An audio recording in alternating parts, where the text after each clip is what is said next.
जेजुरी म्हणजे फक्त डोंगर आणि मंदिर आहे का?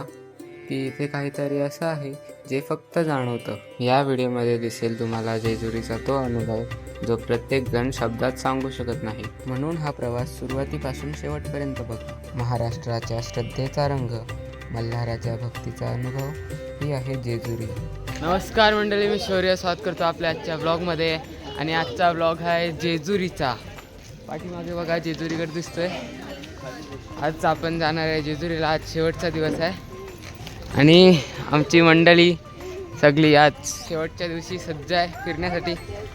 गारगार थंडीत ना आम्ही चाय पितो. चाय गरम आहे काय? चाय गरम आहे का थंड आहे? नाही गरम आहे. गरम आहे ना? गरम गरम चहा आहे. नाश्त्याचं बघा साहेब. नाश्त्याला आता जाऊन येऊ, नंतर बघू नाश्त्याचा. चला, चाय गरम आहे. इकडे इकडे पण फिरा. जरा फिरव सगळी. हा बघा बघा, सगळ्यांनी बघा, आमची मंडळी बघा. हा बघा आज्या.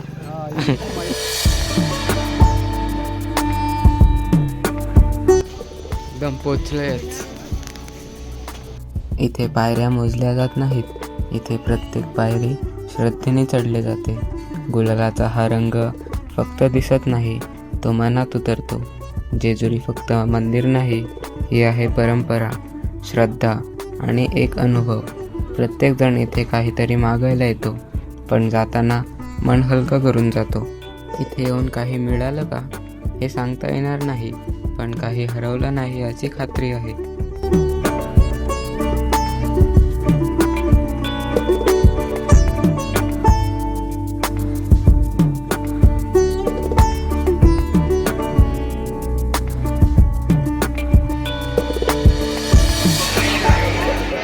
हा व्ह्यू बघा.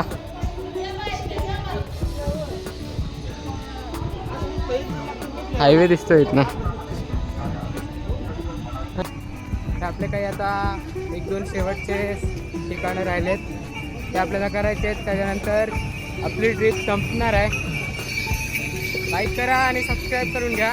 आणि जर तुम्ही मागचे ब्लॉग बघितले नसतील तर आत्ताच बघा, कारण पंढरपूर, आळंदी, देहू ते सगळे ब्लॉग अपलोडेड आहेत. तुम्ही चॅनलला सबस्क्राईब करा आणि चेक करा. आणि आता आपण आहोत नारायणपूरमध्ये.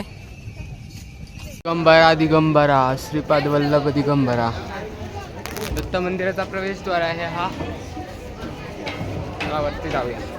तर मंडळी, मंदिरामध्ये दर्शन वगैरे झालेलं आहे आणि आता आम्ही निघतोय. जेवण वगैरे झालं आणि आता आमची बस रेडी झाली निघण्यासाठी.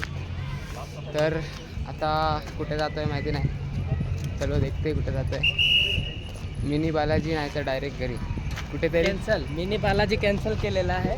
कॅन्सल केलेला आहे. Next time. ओके, आता जाऊया डायरेक्ट घरी. ओके चलो, प्रवास बघा तुम्ही फक्त आता.